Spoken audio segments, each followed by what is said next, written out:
नमस्कार, आपके अपनी यूट्यूब चैनल AK4 एकेडमी में आपका स्वागत है। छात्रों, आज हम बात करेंगे कवि परिचय, काव्यगत विशेषताएं जो कि पेपर की दृष्टि से क्लास 9, 10th, 11th और 12th के लिए हिंदी सब्जेक्ट के लिए अति महत्वपूर्ण प्रश्न है। काव्यगत विशेषताएं मीराबाई का हर एक परीक्षा में यानी अर्धवार्षिक, प्री बोर्ड हो या वार्षिक परीक्षा हो, हर बार यह पूछा जाता है। मीरा की भावपक्ष लिखिए और कलापक्ष और 2 रचनाएं लिखिए। तो आज इस वीडियो के माध्यम से पूरा इसी का वीडियो में बताऊंगा। तो अगर चैनल पर नए हो तो चैनल को सब्सक्राइब कर लीजिए और बेल आइकन का बटन प्रेस कर लीजिए, जिससे इसी तरह के इंपॉर्टेंट वीडियो का नोटिफिकेशन सबसे पहले आपको मिलते रहे। तो हम पहले देख लेंगे रचनाएं। रचनाएं में आपको 2 रचनाएं लिखने के लिए आता है, बट हम 6 रचनाएं आपको प्रोवाइड करा रहे हैं। पहला है गीत गोविंद का ठीका, दूसरा है राग गोविंद, तीसरा है राग सोरठा के पद, चौथा है मीराबाई का मल्हार, पांचवा है गरबा गीत और छठवा है राग बिहार। दोस्तों, इसका स्क्रीनशॉट फटाफट कर लीजिए, आप आसानी से याद कर सकते हैं। गीत गोविंद का टीका, मीरा जो है थे गीत गोविंद का टीका इनकी रचनाएं हो गई। राग गोविंद हो गई और राग के सोरठा, मीराबाई का मल्हार, गरबा गीत और राग के बिहार रचनाएं आप आसानी से याद कर सकते हैं। अब भावपक्ष देख लेंगे हम। तो भावपक्ष आपके स्क्रीन पर शो हो रहा है, ये भावपक्ष का टॉपिक है। आपको पूरा का पूरा नंबर मिल जाएगा इसी तरह सेम टू सेम अगर लिख दिए तो। मीराबाई द्वारा रचित काव्य साहित्य में उनके हृदय के मर्म स्पर्शी वेदना है, प्रेम की आकुलता है तथा भक्ति में तल्लीनता है। उन्होंने अपने मन की अनुभूति को सीधे ही सरस भाव में अपने पदों के अभिव्यक्ति दे रही है। यानी जो मीराबाई द्वारा रचित काव्य है उसमें हृदय से मम स्पर्शमी है, वेदना है, वो प्रेम की आकुलता है तथा भक्ति के तल्लीनता है।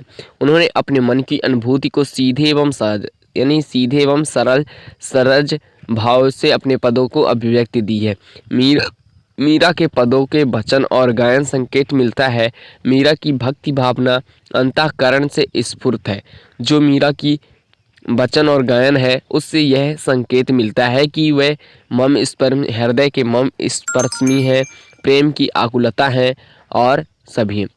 इसी कारण उन्होंने मुक्त भाव से सभी भक्ति संप्रदायों का ग्रहण प्राप्त किया। मीरा की भक्ति भावना जो थी वह अंतःकरण से स्फूर्त थी। उन्होंने मुक्त भाव से भक्ति के संप्रदायों के प्रभाव का ग्रहण किया।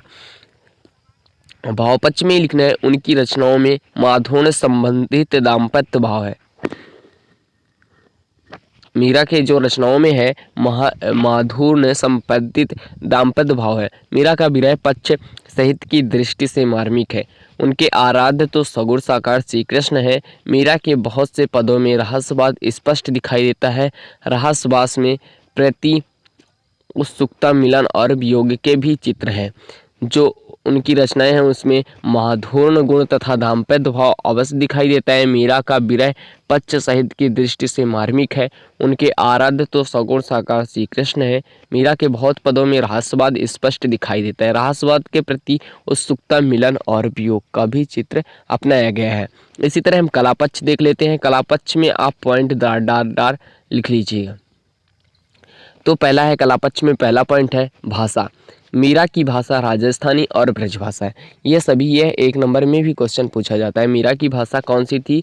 तो मीरा की भाषा राजस्थानी और ब्रजभाषा थी, किंतु पदों की रचना में ब्रजभाषा है।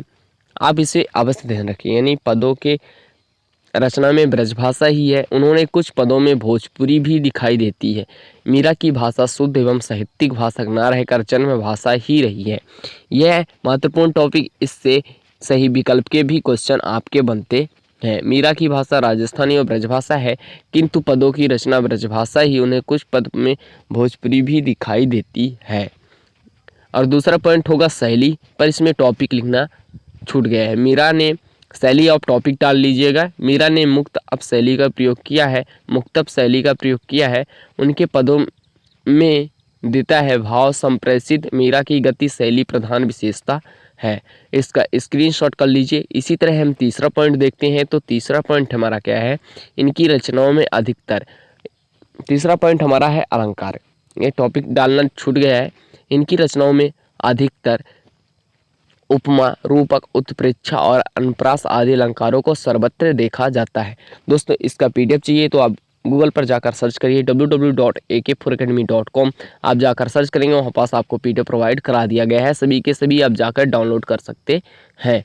इनकी रचनाओं में अधिकतर उपमा, रूपक, उपेक्षा, अनुप्रास आदि अलंकारों का सर्वत्र देखा जाता है। इसी तरह हम देख लेते हैं साहित्य में स्थान। तो साहित्य में स्थान क्या है दोस्तों, आप फटाफट स्क्रीनशॉट कर लीजिए। साहित्य में स्थान, मीरा ने अपने हृदय में व्याप्त वेदना और पीड़ा को बड़े ही मार्मिक ढंग से प्रस्तुत किया है। भक्ति काल के सोनी युग में मीरा की भक्ति भाव से संपन्न पर आज भी अलग अलग जगमगाते हुए दिखाई देते हैं।